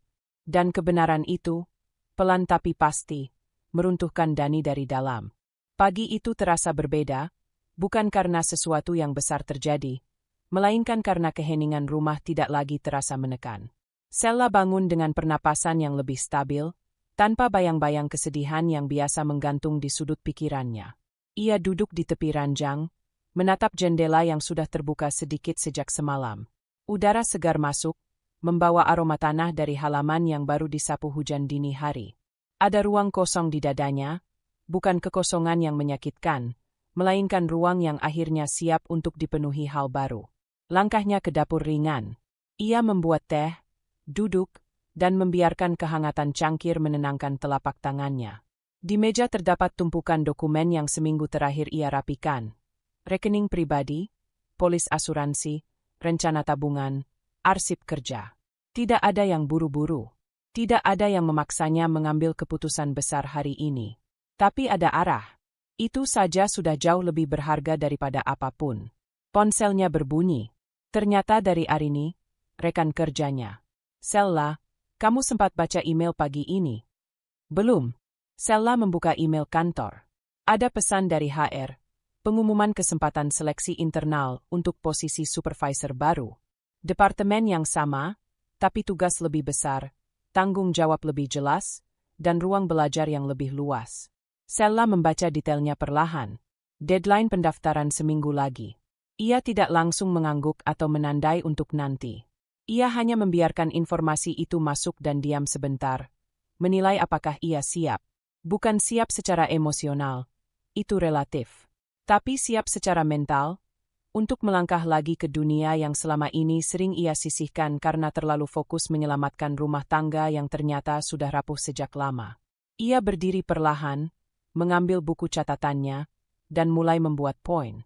Keahliannya, proyek yang pernah ia kerjakan, hasil evaluasi tahunan, semuanya tersusun rapi. Ia menulis tanpa tergesa-gesa, hanya mengikuti arus pikiran yang sudah lama ingin melepas potensi dirinya sendiri. Aktivitas kantor hari itu terasa jauh lebih tenang dibanding beberapa hari terakhir. Banyak orang masih sibuk membicarakan gosip tentang Dani, tapi tidak ada satu pun yang mengatonkannya di dekat Sella. Mereka tahu batas. Mereka tahu, Sella bukan bagian dari keributan itu. Ketika ia masuk ke ruangannya, Arini menghampiri dengan senyum lembut. "Aku yakin kamu akan daftar," katanya tanpa basa-basi. Sella mengangkat alis. "Kamu yakin banget?" Arini menyandarkan tubuh di meja kerja Sella. "Karena aku pernah lihat kamu menyelesaikan 3 masalah dalam 1 hari tanpa mengeluh. Kamu punya kemampuan itu, Sel. Kamu cuma selama ini banyak menahan diri." Sella menatap kertas-kertas di mejanya. "Aku ingin mencoba, tapi aku masih mempertimbangkan semuanya dengan tenang." "Itu yang bikin kamu cocok," jawab Arini, seakan menegaskan fakta yang tidak bisa dibantah. Sella tersenyum kecil. Percakapan itu sederhana, tetapi terasa seperti seseorang menyalakan lampu di dalam ruangan gelap yang sudah lama ia tinggali. Sepulang kerja, Sella tidak langsung masuk rumah. Ia duduk di teras, memperhatikan halaman yang mulai mengering setelah hujan pagi. Ada suara burung kecil di atap tetangga, suara yang biasanya tidak ia dengar karena terlalu sibuk dengan kecemasan. Hari ini suaranya terdengar jelas. Ia memejamkan mata. Dalam keheningan itu, perasaan-perasaan datang satu persatu. Lelah, lega, ringan, tapi juga sedih yang tidak lagi melukai. Semuanya berbaur, membentuk sesuatu yang tidak meledak, tidak kacau, hanya perasaan manusia yang normal. Ketika ia membuka mata, ponselnya kembali berbunyi. Kali ini dari nomor kantor, undangan rapat mendadak untuk diskusi rencana kerja bulanan. Biasanya Sella hanya duduk di belakang, mencatat, dan menunggu arahan. Tapi hari ini, ketika rapat dimulai, ia mengangkat tangan lebih dulu. "Saya punya usulan tambahan untuk efisiensi laporan," katanya. Semua mata beralih padanya, tapi Sella berbicara tanpa gemetar. Ia menjelaskan dengan runut, lengkap dengan alasan dan data singkat yang ia siapkan sejak minggu lalu. Rapat berjalan seperti biasa, tapi sesuatu yang berbeda muncul di tengah ruangan. Sella tidak lagi sekadar mengikuti arus. Ia ikut mengarahkan. Ketika rapat selesai, beberapa rekan menghampirinya. "Sella, ide kamu bagus. Kita butuh lebih banyak orang kayak kamu." Komentar itu sederhana, tapi Sella merasakannya menghantam dinding yang selama ini ia bangun sendiri. Dinding yang memisahkan dirinya dari potensi yang ia simpan diam-diam. Malam itu, Sella duduk di meja makan dengan laptop terbuka. Berkas lamaran untuk posisi supervisor menunggu untuk diisi. Ia menulis perlahan, tidak terburu-buru. Setiap kalimat terasa jujur dan matang. Tidak ada ambisi menggebu, tidak ada pelarian dari luka. Hanya keinginan untuk bertumbuh dengan cara yang tidak perlu dipamerkan. Setelah memeriksa semuanya sekali lagi, ia menekan tombol submit. Sunyi sesaat. Lalu Sella tersenyum kecil, senyum yang datang tanpa paksaan. Langkah baru itu mungkin kecil. Tapi kali ini, ia melangkah tanpa rasa gemetar. Dan untuk pertama kalinya setelah sekian lama, masa depannya tidak lagi ditentukan oleh siapapun selain dirinya sendiri. Hujan turun sejak sore, dan suara tetesannya memenuhi rumah seperti irama yang tidak ingin berhenti. Sella baru saja selesai melakukan beberapa revisi pekerjaan ketika ia mendengar suara pelan dari ruang tamu. Langkah seseorang, napas tertahan, kursi yang digeser hati-hati, seolah takut mengganggu. Dani, ia sudah pulang lebih awal hari ini, tapi memilih menunggu hingga Sella selesai dengan kesibukannya. Sella menutup laptopnya perlahan, memberi dirinya waktu untuk merapikan pikirannya sebelum keluar dari kamar kerja. Dani berdiri menyambutnya, tapi tidak terlalu dekat. Bajunya kusut, rambutnya tidak rapi, dan ada bayangan kelelahan di wajahnya. Keletihan yang bukan hanya berasal dari kantor, tetapi dari semua yang menumpuk dalam hidupnya sendiri. "Sel," suaranya pelan, hampir seperti bisikan. Sella tidak menjawab. Ia duduk di sofa, meletakkan kedua tangannya di pangkuan, menunggu tanpa ekspresi berlebihan. Dani mengambil kursi, memindahkannya ke hadapan Sella, lalu duduk. Ia menunduk dulu, kemudian mengangkat wajah perlahan. "Aku mau bicara," katanya dengan suara yang bergetar sedikit. Sella mengangguk kecil, seperti mengizinkan tanpa memberi banyak ruang untuk dramatisasi. Dani menghela napas panjang. Aku tahu. Aku sudah bikin semuanya berantakan. Dan aku tahu kamu udah lihat siapa aku sebenarnya. Ia menatap tangannya sendiri seolah mencari kata-kata di sana. Aku bukan suami yang baik. Aku bohong. Aku hilang kendali. Tapi aku mau berubah, Sel. Aku benar-benar mau. Sela menatapnya tanpa antipati, tapi tanpa empati pula. Suaranya tenang ketika ia bertanya, berubah dari apa, Dan? Pertanyaan itu membuat Dani terdiam. Dari kebiasaan bohong, lanjut Sela. Dari cara kamu menghindar setiap kali tersudut, dari pilihan-pilihan kecil yang kamu buat selama ini, yang akhirnya mengantarkan kamu ke titik sekarang. Dani mengangguk cepat. Iya, aku sadar semuanya. Aku sadar aku egois. Ia menelan ludah. Dan, aku minta kesempatan. Sekali aja. Buat buktiin kalau aku bisa. Sela merasakan sesuatu bergerak dalam dadanya. Bukan iba, tapi semacam penilaian terhadap kenyataan yang ada di depan mata. Ia mengingat semua malam tanpa suara, semua keraguan yang ia tahan selama bertahun-tahun, semua firasat yang ia abaikan demi menjaga rumah tangga yang kini retak tanpa bentuk. Kesempatan seperti apa yang kamu minta? Tanya Sela. Dani kembali menghela napas panjang. Kali ini lebih berat. Kesempatan buat memperbaiki semuanya. Pernikahan kita. Hidup kita. Aku mau balik jadi suami yang seharusnya. Sel. Sela menatapnya lama. Hening membentang seperti jarak yang tak terjembatani. Dan apa yang membuatmu yakin kamu siap memperbaiki semuanya? Tanya Sela pelan. Aku udah nyadar.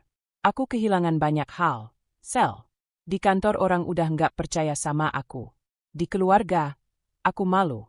Semua orang ngomongin aku. Dan yang paling aku takutin adalah kehilangan kamu. Suaranya pecah sedikit. Aku benar-benar takut kehilangan kamu. Sela menyandarkan punggung ke sofa, tetap tenang. Dan rasa takut itu baru muncul setelah semuanya terbongkar. Dani menatapnya, terpaku. Sela tidak bermaksud menyakitinya, tapi kalimat itu seperti menepuk wajahnya dengan realitas pahit. Sela, aku mohon. Aku tahu aku salah, tapi aku masih sayang kamu. Tatapannya kacau, rawan. Aku mohon, jangan tinggalkan aku. Sela memejamkan mata sejenak, lalu membukanya kembali dengan tatapan yang lebih jernih. Kalau kamu bilang sayang, mengapa kamu membuat keputusan-keputusan yang menyakiti? Karena aku bodoh, jawab Dani cepat. Karena kamu memilih hal yang kamu inginkan saat itu, potong Sela lembut, tanpa nada menghakimi. Dan sekarang, kamu ingin memilih aku lagi, ketika keadaan tidak memihakmu. Dani tercekat, tidak bisa membantah, tidak bisa menguatkan argumennya sendiri. Sela melanjutkan dengan suara rendah dan stabil. Aku tidak bilang aku membencimu. Tapi aku melihat ketidakjujuranmu bahkan sekarang. Dani menegang. Ketidakjujuran apa? Aku udah cerita semuanya. Belum. Sela menatap mata Dani tajam namun tetap tenang. Ada bagian dari dirimu yang masih mencoba menyelamatkan citra. Kamu tidak datang padaku untuk memperbaiki hubungan. Kamu datang karena semua pintu lain tertutup. Dani menggigit bibirnya, wajahnya memucat. Ia membuka mulut, tapi tidak ada kata yang berhasil keluar. Sela melanjutkan dengan nada yang sangat lembut, hampir seperti berbicara pada dirinya sendiri. Aku mendengarmu, tapi aku tidak bisa memberikan apa yang kamu minta. Jadi, suara Dani pecah, kamu beneran ninggalin aku? Sela tidak langsung menjawab. Ia meletakkan tangannya di atas meja, menggenggam satu sama lain dengan tenang. Aku tidak pergi, Dan, katanya.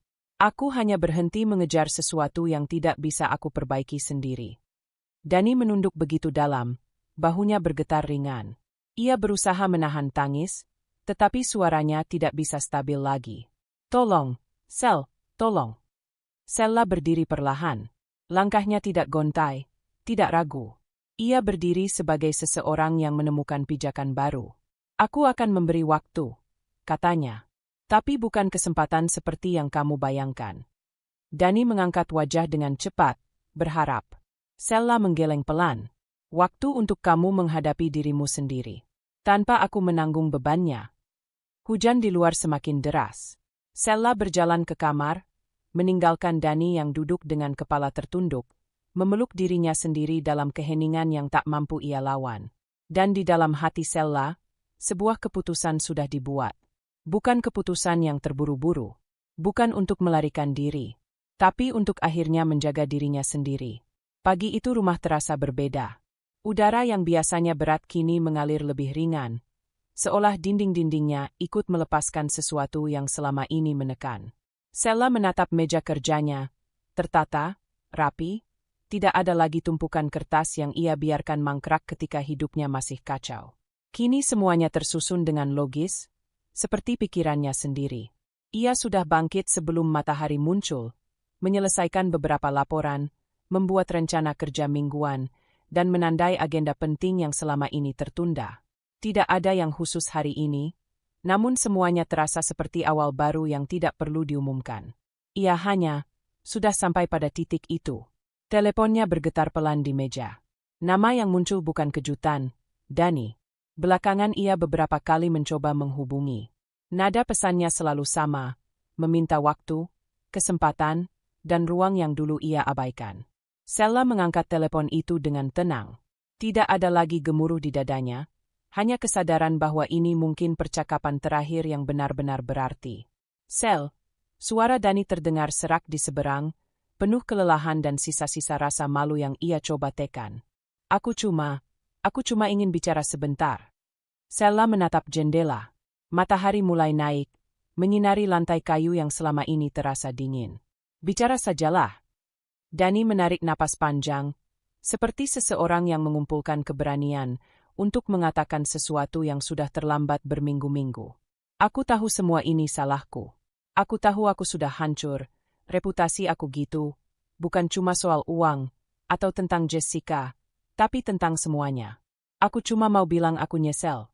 Sel. Ia berbicara dengan suara patah, tapi bukan karena kesadaran penuh. Lebih seperti seseorang yang menyesal karena kehilangan tempat yang selama ini menampungnya. Sella merasakannya dari ritme kalimat itu, penyesalan yang tidak sepenuhnya bersih. Aku tahu, jawab Sella pendek. Aku harap kamu masih bisa lihat aku sebagai orang yang dulu. Yang waktu awal kita nikah. Dani terdiam sebentar, suaranya pecah. Aku kehilangan semua. Sel. Temen kerja ngejel. Bos aku udah nggak percaya lagi. Bahkan keluarga aku. Mereka juga kayak nggak mau dengar cerita aku. Suara itu terdengar kosong, bukan karena tidak jujur, melainkan karena Dani masih berada di tengah-tengah upaya memahami apa yang ia lakukan. Ia menyesal, tapi belum benar-benar mengerti akibatnya. Justru karena itu, Sella berkata perlahan, kamu harus berdiri sendiri, bukan minta ditarik lagi ke tempat yang sudah kamu rusak. Dani terdiam lama. Di seberang sana, Sella bisa merasakan ia menutup wajahnya, mungkin mengusap matanya atau menahan frustrasi. Kamu udah nggak mau sama sekali, ya? Sella tidak ingin memberi harapan yang menggantung. Dani, kamu masih